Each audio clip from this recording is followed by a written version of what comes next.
मेरा नाम सुनील है और ये मेरी सैड ब्रेकअप स्टोरी है जो मैं आप सबको सुनाने जा रहा हूँ। मैं देखने में ज़्यादा हैंडसम तो नहीं, लेकिन एक लड़की थी जिसका नाम आरुषि था, जिससे मैं बहुत प्यार करता था और शायद वो भी मुझसे प्यार करती थी। ये बात है सितंबर 2022 के वक्त की, जब मेरी और आरुषि की बातें बहुत कम होने लगी थी। मैंने आरुषि को कई बार पूछा था कि आजकल क्यों तुम मुझसे बात कम करती हो, कोई प्रॉब्लम है क्या, कोई परेशान कर रहा है क्या, लेकिन आरुषि ने मुझे कुछ नहीं बताया। फिर एक दिन रात को 11:30 बजे मुझे आरुषि की याद आ रही थी और मैंने सोचा क्यों ना उससे बात कर लूँ। जब फ़ोन किया तो उसका फ़ोन बिजी था। मुझे बड़ी हैरानी हुई कि इस समय उसका फ़ोन बिजी क्यों है। मैंने 2 से 3 बार ट्राई किया लेकिन फिर भी बिजी था। थोड़ी देर बाद आरुषि का फ़ोन आ गया और उसने कहा कि उसकी फ्रेंड नेहा का फ़ोन था और वो कल की कॉलेज असाइनमेंट के बारे में पूछ रही थी। मुझे थोड़ा शक हो चुका था कि आरुषि किसी और से बात कर रही थी। इसी तरह 1 महीना बीत गया और उस 1 महीने में आरुषि मुझसे बहुत कम बातें करने लगी थी। ये बात अब मुझे खटकने लगी थी। एक दिन मैं मार्केट में कुछ लेने के लिए गया था तो मैंने देखा कि आरुषि एक लड़के के साथ रेस्टोरेंट में बैठी हुई है। मेरा शक यकीन में बदल गया, लेकिन मैंने उस समय आरुषि को कुछ नहीं कहा। मैंने वहां से चुपके से निकल गया।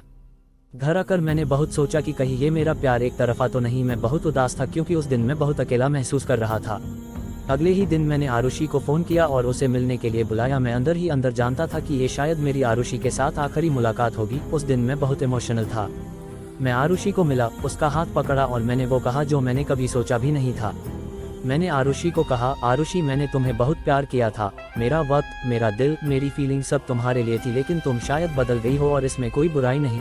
वक्त के साथ हर इंसान बदल जाता है, लेकिन कम से कम मुझसे एक बार बात तो करके देखी होती। खैर, मुझे पता है कि तुम्हारा अफेयर किसी और के साथ भी है और इसीलिए मैं चाहता हूँ कि तुम मेरे इस बंधन से आज़ाद हो जाओ। मैं नहीं चाहता कि तुम मेरा दिल टूटने के डर से मुझे कुछ न कह पाओ, इसीलिए आज मैं तुमसे कहने आया हूँ।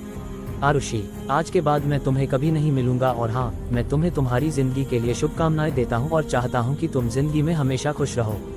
आरुषि बिना कुछ बोले मेरी बातें सुन रही थी। शायद उसे भी पता था कि मुझे उसके अफेयर के बारे में पता चल चुका है। उसकी आंखें नम भी थी, लेकिन अब मुझे कोई फर्क नहीं पड़ता था। ब्रेकअप के बाद मैंने क्या सीखा? उस दिन मैंने सीखा कि जो तुम्हारी खामोशी नहीं सुन सकता वो तुम्हारे लफ्ज भी कभी नहीं सुन सकता।